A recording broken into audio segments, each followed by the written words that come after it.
Hello, हाय, आय हाय, मैं हूँ तुम्हारा सिर्फ तुम्हारा आरजे अनिरुद्ध, तुम्हारे लिए सिर्फ अनी।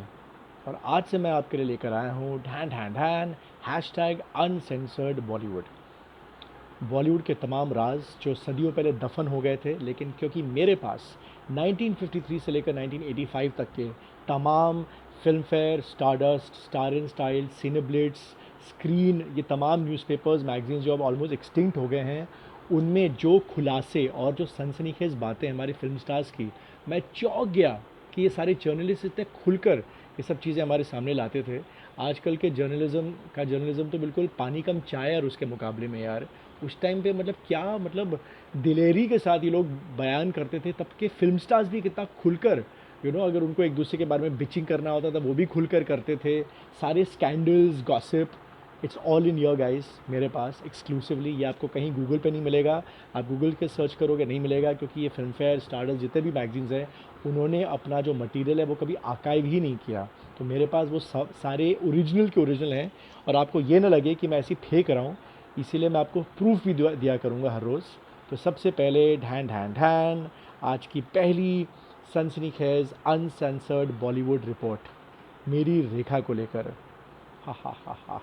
और ये है जुलाई 1982, Cineblitz, written by Cyril D Coelho. Okay, Cyril D Coelho. मैं जर्नलिस्ट का नाम भी बता दिया है ताकि कोई ये ना सोचे कि मैंने कहाँ से उठाया।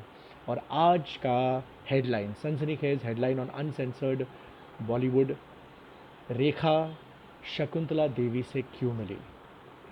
शकुंतला देवी और रेखा का connection, yes guys, in the 70s और 80s शकुंतला देवी, जिनकी अभी फिल्म भी रिलीज़ हुई थी, वो बहुत बड़ी एस्ट्रोलॉजर बन चुकी थी। ओके, और रेखा उनके पास अक्सर जाया करती थी अपने करियर को लेकर।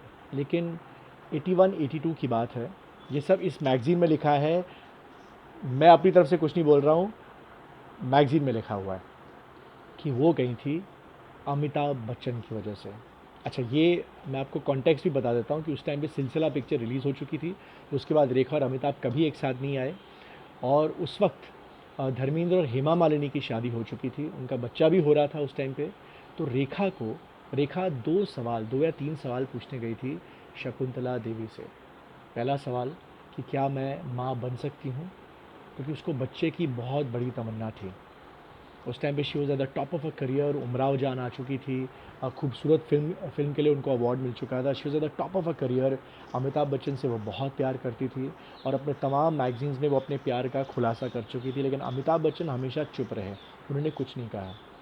तो वो शकुंतला देवी से सबसे पहला ये सवाल पूछने गई कि क्या मैं माँ बन सकती हूँ। दूसरा, क्या अमिताभ बच्चन मेरे बच्चे का बाप बनने के लिए तैयार होगा, क्या उसे कबूल करने के लिए, दुनिया के सामने कबूल करने के लिए तैयार होगा।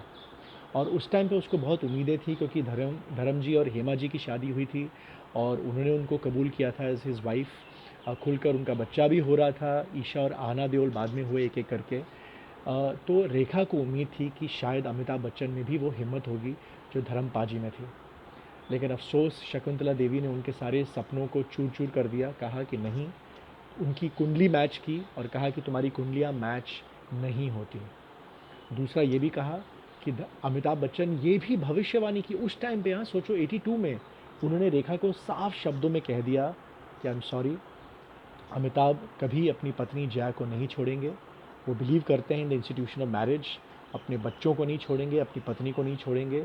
और ये भी कहा रेखा से कि तुम दोनों का प्यार वैसा नहीं है जैसे धर्म जी और हेमा जी का, क्योंकि धर्म जी और हेमा जी ने एक दूसरे के साथ रहकर सारे संघर्ष एक साथ किए।